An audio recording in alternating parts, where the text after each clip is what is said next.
So this is step 3. We're moving on, and we're in step 3. Step 3 is a production of the project document and other relevant documents. Remember that if you are within a certain categories of projects, you might be entering the process from here. And I'll just quickly recap those 7 categories of projects. If you are a UN country joint program, so this is where you start. If you are presenting a project that has been previously approved but with expanded scope, either substantive or financial, then you have entered here. If you are a child project of a previously approved program, this is the starting point. If you are project funded from the core resources, this is where you start. If you're project funded from corporate program corporation, like the likes of the Norway and CEDA, this is where you start. If your project is an emergency project, and remember this is humanitarian only, and where you're not clear if your project falls under humanitarian emergency project, then you would need to consult the program division director. In any case, this is where you start.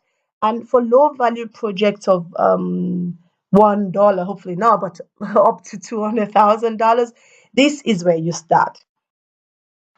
Now, the objective of step 3 is to have a very good quality draft project document that provides adequate information to enable assessment or review and judgment of the project or the program, to confirm the technical feasibility, the alignment of the project to UN Habitat's priorities, potential risk, and any other elements that are critical to the achievement of the expected results.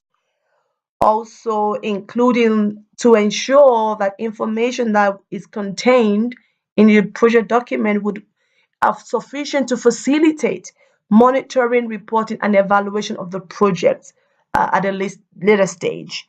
In addition, the objective of step 3 is to receive financial and managerial feasibility advice to support the negotiation with donors and to shape the initial budget. And this is a new addition, like I had mentioned when I was talking about the changes in this new process. It is a function that is carried out by a core PMO that will be designated by the director MOD and will be acting on behalf of the director MOD. He or she would perform this function in line with set criteria.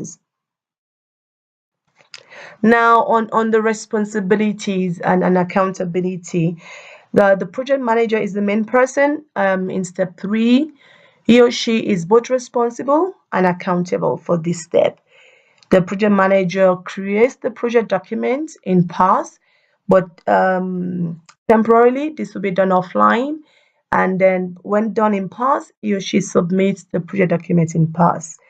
The project manager is required to consult and utilize the expertise and experience of the PAG secretary.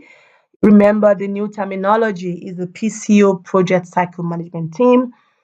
Also, the project manager should consult and utilize the expertise of colleagues within the agency to help him or her to ensure quality document is submitted. This consultation can be through bilateral discussion, can request for best practices, can request for sample projects. The action is particularly important for projects that are coming through, that are entry at this step 3, because they were exempted from concept note. So they may not have benefited from peer review. So it's quite important that the project manager at this stage utilize that opportunity to have comment from colleagues before submitting to PAG. At step 3, the project manager would need to have used the comments that were received during the peer review in case it's entered the process at step 1. And remember that where comments have not been received, he or she would have to provide justification when presenting to the PAG. The project manager is responsible to ensure that the project document being submitted contributes to the delivery of UN Habitat mandate and to the achievement of the strategic result, and is linked to the current work program and the priorities of the work program.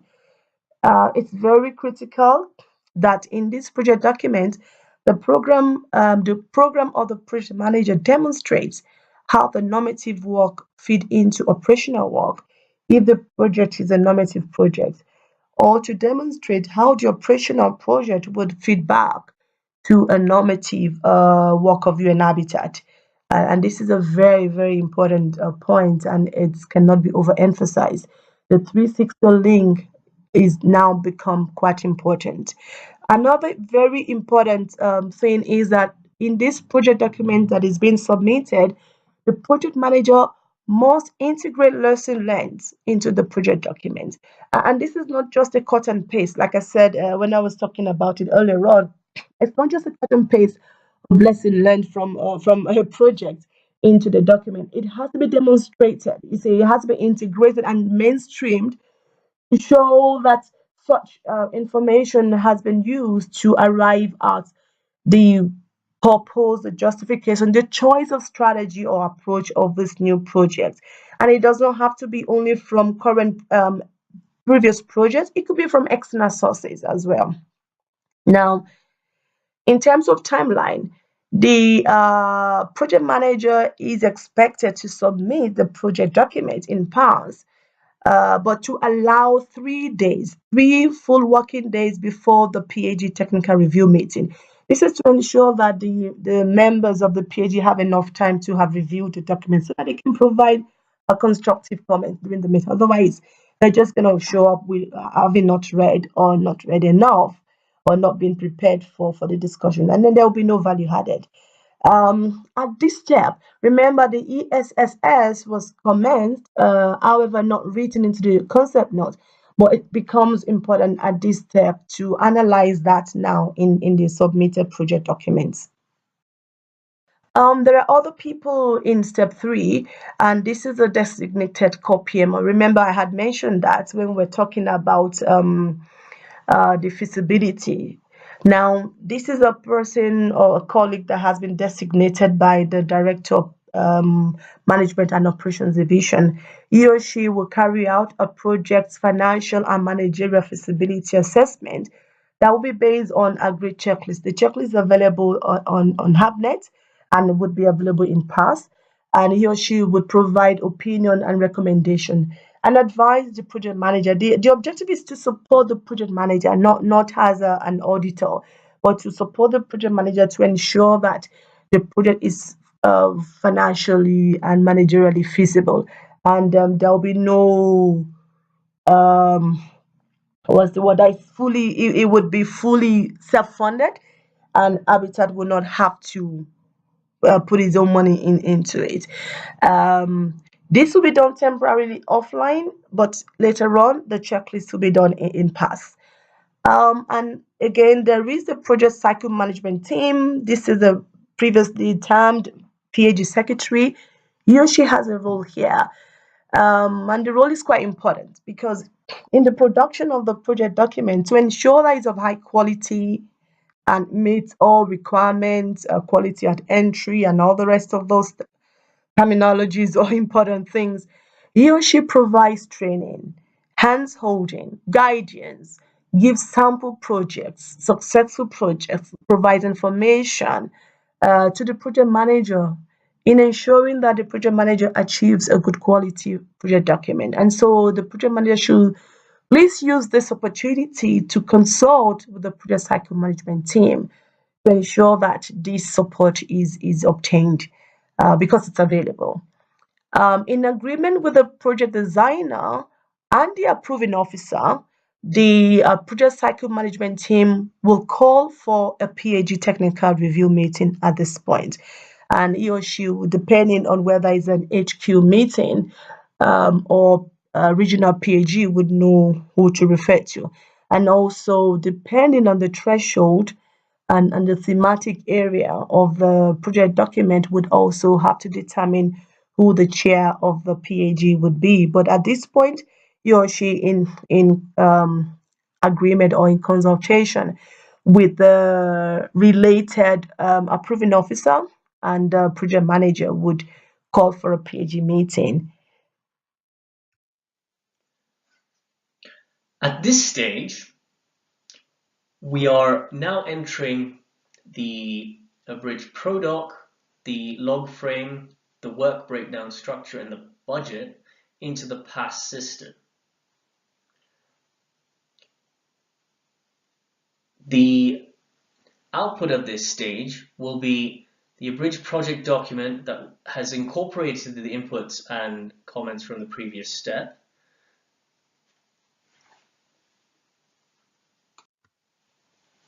A point to note at this stage is that the abridged Prologue and the full Prologue templates have been simplified and we've removed excess fields.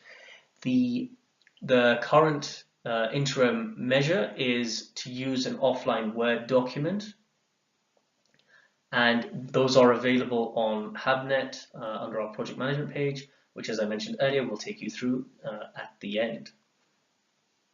We will communicate in due course once the PAS workflow system is finalized. It's at its testing stage.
So on the timeline for step 3, the project manager or designer would need to submit the abridged project document within 2 weeks after the peer review is concluded. And in addition, attach the minutes of the face-to-face peer review where applicable. However, the timeline actually in terms of going to a bridge or to full product at this step 3 depends on the project manager, depending on the kind of concept note that was being processed. Again, except for exempted projects, the submission of the project document at this step must allow at least 3 days for the PhD technical review to members to have enough time to review the document in order to provide constructive comments and during the PhD technical meeting. The PCO project cycle management team, again remember that's the PhD secretary, will send out the notice and call the meeting for the PhD technical meeting within 48 hours of receiving the project document in the system. It will be 72 hours where submission was received on a Friday. Again, the core PMO that we talked about previously would need to conduct the financial feasibility, managerial feasibility assessment within 48 hours of receipt of the project document. This means that it needs to have been done before the PhD technical review meeting happens. Except where received on Friday, then 72 hours would apply. At step 3, since you are quite advanced and have developed your abridged project document based on comments from your colleagues, you can now advance with some parallel processes. This slide will discuss the parallel processes relating to the grant or the contribution agreement workstream. Using the standard templates available on the intranet, you can start to develop a draft contribution agreement and also enter into negotiation with your potential donor using this template. One of the prerequisites for the grant setup in Umoja is the creation of what is called the business partner. Now, this is the identity of the donor in Umoja. This can be done at this stage and doesn't require any supporting document. If the donor is an existing donor, it will already exist in Umoja, so the step is not required. The project PMO and the project designer or manager can look at the payment schedule and review it to ensure consistency with the abridged PRODOC.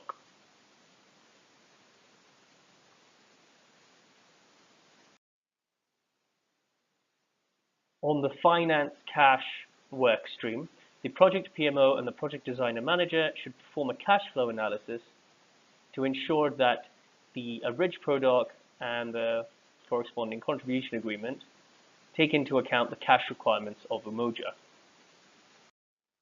The downstream impacts of the components of Step 3 are detailed here. The abridged project document is required for the PAG technical review, and the components of it are fundamental for the final project document. The abridged project document is also the basis for which the go, no-go approval is given.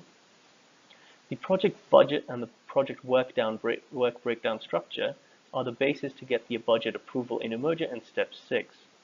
The sponsored program is the budgetary link between the FM and the GM module, and it's mandatory for creation of the grant in Umoja. You can choose from an available list that is available on HabNet, or request for a new one to be set up. And as mentioned earlier, the business partner creation is a prerequisite for the grant master data setup in Umoja.